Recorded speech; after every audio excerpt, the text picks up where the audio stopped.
भगवान उसका हर सपना पूरा करे जो इस चैनल को सब्सक्राइब करेगा।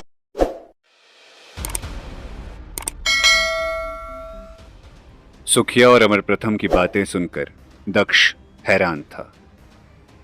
उसने कल्पना भी नहीं की थी कि दोनों एक महिला के लिए इस तरह से लड़ेंगे, लेकिन जब दक्ष ने उस महिला को देखा तो उसे समझने में अधिक देर नहीं लगी कि दोनों ऐसा व्यवहार क्यों कर रहे हैं।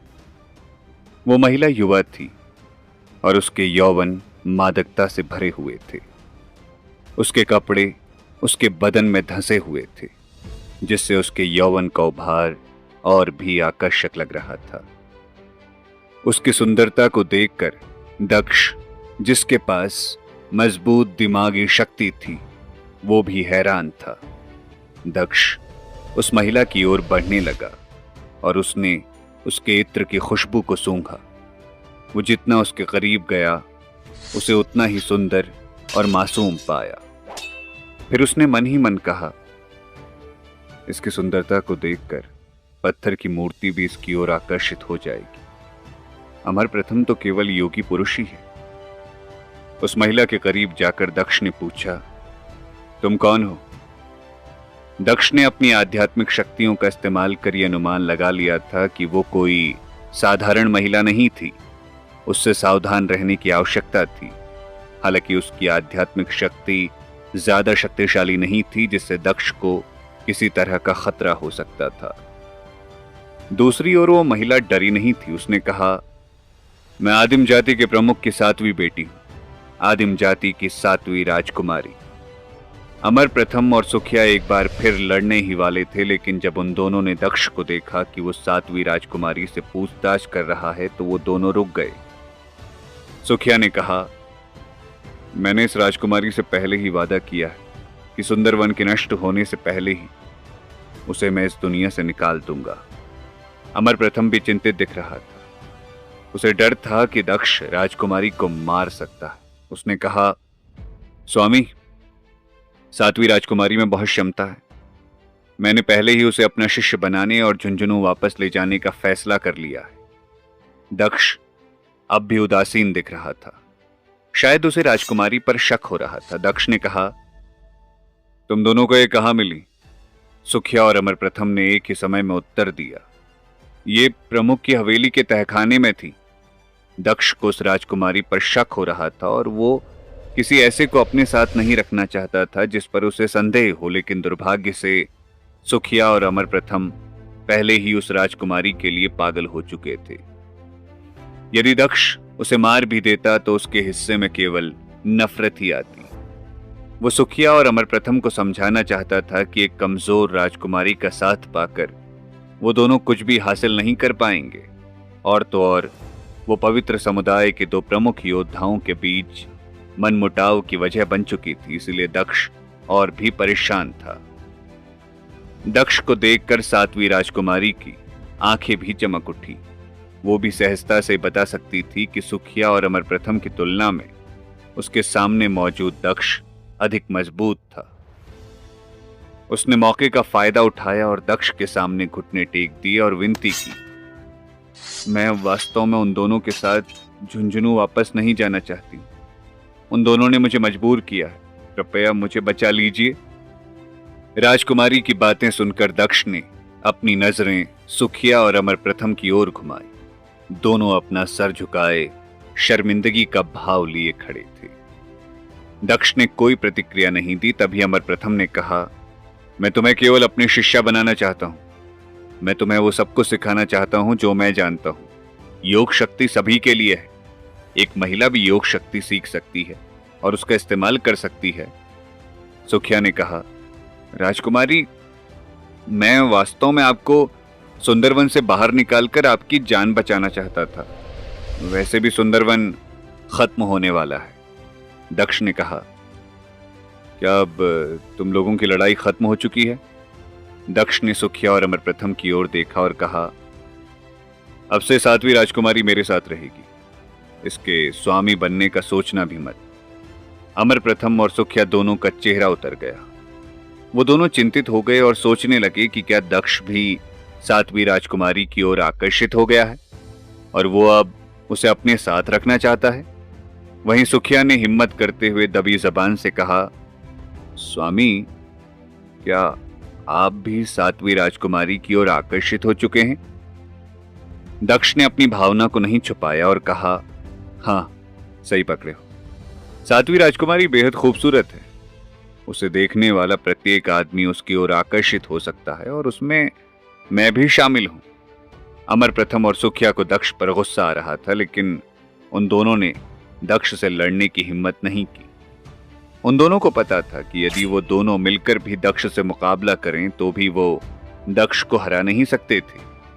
सुखिया केवल गुलजीत के जल्द वापसी की कामना कर रहा था। उसे उम्मीद थी कि गुलजीत के आने के बाद दक्ष निश्चित रूप से सातवीं राजकुमारी से दूर हट जाएगा।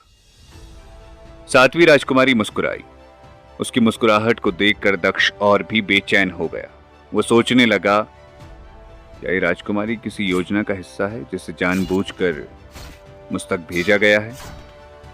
कुछ देर तक सोचने के बाद दक्ष ने फैसला कर लिया कि यदि सातवीं राजकुमारी ने कुछ भी ऊंच नीच की तो वो उसकी हत्या कर देगा। आदिम जाति की सातवीं राजकुमारी ने दक्ष को प्रणाम किया और कहा, धन्यवाद स्वामी, मैं आजीवन आपकी ऋणी रहूंगी।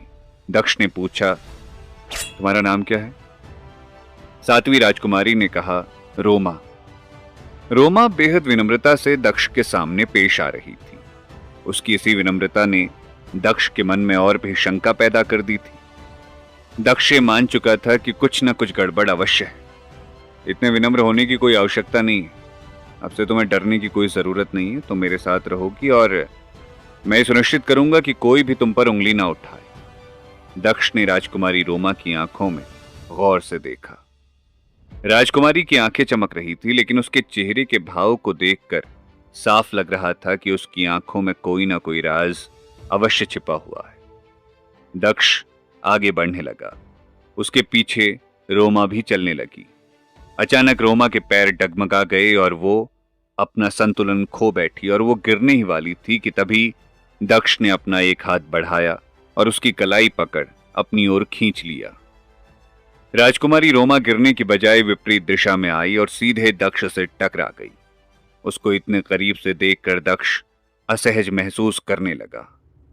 कुछ ही देर पहले दक्ष ने वासना को कम कर युद्ध पर अपना ध्यान केंद्रित किया था, लेकिन एक बार फिर उसके शरीर में ज्वाला भड़कने लगी। उसे कुछ भी समझ नहीं आ रहा था। अमर प्रथम और सुखिया ने जब इस दृश्य को देखा तो वो दोनों अपने बाल नोचने लगे और दक्ष पर उन्हें गुस्सा आ रहा था। दक्ष उनके लिए उस दुष्ट की तरह था जिसने उन दोनों की पसंद की हकमारी कर ली थी। सुखिया और अमर प्रथम दोनों की आंखें लाल लग रही थी।